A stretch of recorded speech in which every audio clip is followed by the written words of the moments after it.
Assalamualaikum warahmatullahi wabarakatuh. Perkenalkan, nama saya Baina Al-Azizah. Saya merupakan mahasiswi Fakultas Farmasi dan sekarang sedang menempuh pendidikan S1 Farmasi di Universitas Megareski Makassar. Pada video ini saya akan membahas materi tentang pelayanan farmasi di rumah sakit yang diberikan oleh Bapak Apoteker Saparudin MSI selaku dosen wawasan ilmu farmasi. Nah, sebelum saya membahas lebih lanjut, saya memohon kepada teman-teman agar memberi like, komen, dan share ke teman-teman lainnya. Nah, di sini pasti masih banyak kan yang belum mengetahui apa sih itu farmasi. Dan pasti masih banyak yang beranggapan kalau farmasi itu hanya tentang obat-obatan saja. Nah, di sini saya akan menjelaskan apa sih itu farmasi. Farmasi adalah ilmu kombinasi antara ilmu kesehatan dengan ilmu kimia untuk keperluan teknologi obat-obatan.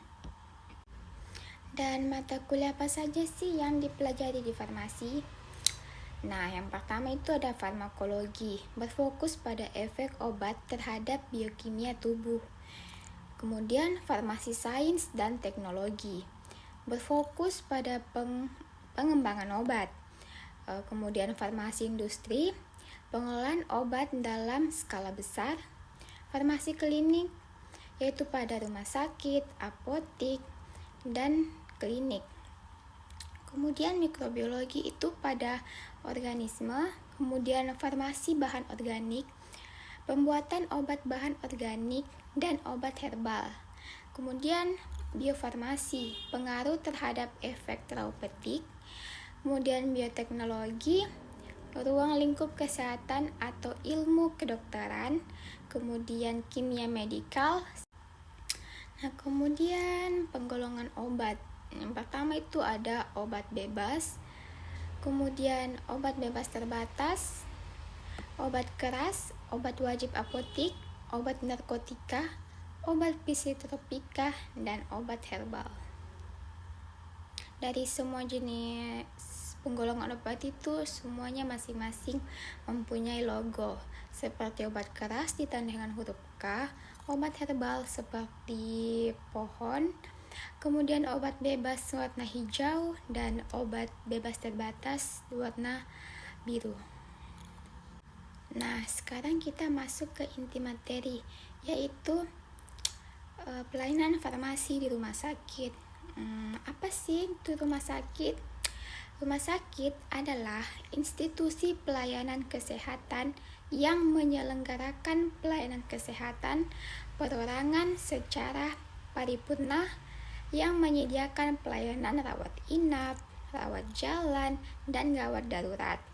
Kemudian standar pelayanan kefarmasian itu adalah tolak ukur yang dipergunakan sebagai pedoman bagi tenaga kefarmasian dalam menyelenggarakan pelayanan kefarmasian di rumah sakit. Pelayanan kefarmasian adalah suatu pelayanan langsung dan bertanggung jawab kepada pasien yang berkaitan dengan sediaan farmasi dengan maksud mencapai hasil yang pasti untuk meningkatkan kehidupan pasien. Kemudian resep adalah permintaan tertulis dari dokter atau dokter gigi kepada apoteker, baik dalam bentuk paper maupun elektronik, untuk menyediakan dan menyerahkan obat bagi pasien sesuai dengan peraturan yang berlaku. Kemudian kita masuk ke materi berikutnya, itu instalasi farmasi adalah unit pelaksana fungsional yang menyelenggarakan seluruh kegiatan pelayanan kefarmasian di rumah sakit. Pengaturan standar pelayanan kefarmasian di rumah sakit bertujuan untuk pertama, meningkatkan mutu pelayanan kefarmasian. Kedua, menjamin kepastian hukum bagi tenaga kefarmasian. Dan tiga, melindungi pasien dan masyarakat dari penggunaan obat yang tidak rasional dalam angka keselamatan pasien. Artinya itu obat yang kita berikan kepada pasien, kita harus pastikan penggunaan obatnya, apakah obat itu rasional kepada pasien, tepat kepada pasien. Pelayanan kefarmasian adalah suatu pelayanan langsung dan bertanggung jawab kepada pasien yang berkaitan dengan sediaan farmasi dengan maksud mencapai hasil yang pasti untuk meningkatkan mutu kehidupan pasien. Standar pelayanan kefarmasian di rumah sakit seperti yang pertama, pengelolaan sediaan farmasi, alat kesehatan, dan bahan medis habis pakai. Kedua, pelayanan farmasi klinik. Jadi standarnya itu harus pengelolaan sediaan farmasi itu harus obatnya harus tersedia, jangan sampai pada saat dibutuhkan obatnya tidak ada dan justru membahayakan keselamatan pasien. Dan juga bahan medis habis pakai seperti spoit dan alat kesehatan lainnya.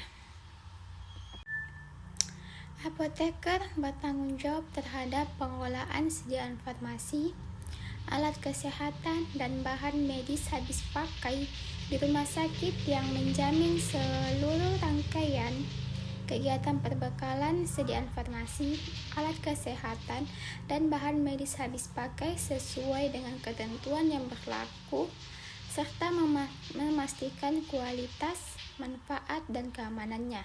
Seperti bahan medis habis pakai itu kita harus memastikan kualitasnya. Apakah alat tersebut benar-benar masih steril atau sudah terkontaminasi dengan mikroorganisme lainnya. Jangan sampai sudah terkontaminasi terus kita pakai kepada pasien dan itu justru membuat keadaan pasien justru tidak stabil atau tambah lemah. Pelayanan sediaan farmasi, alat kesehatan, dan bahan medis habis pakai merupakan suatu siklus kegiatan dimulai dari pemilihan, perencanaan, kebutuhan, pengadaan, penerimaan, penyimpanan, pendistribusian, pemusnahan, dan penarikan pengendalian dan administrasi yang diperlukan bagi kegiatan pelayanan kefarmasian. Baik, itulah materi yang dapat saya sampaikan pada kali ini. Semoga materi ini bermanfaat bagi kita semua. See you next video.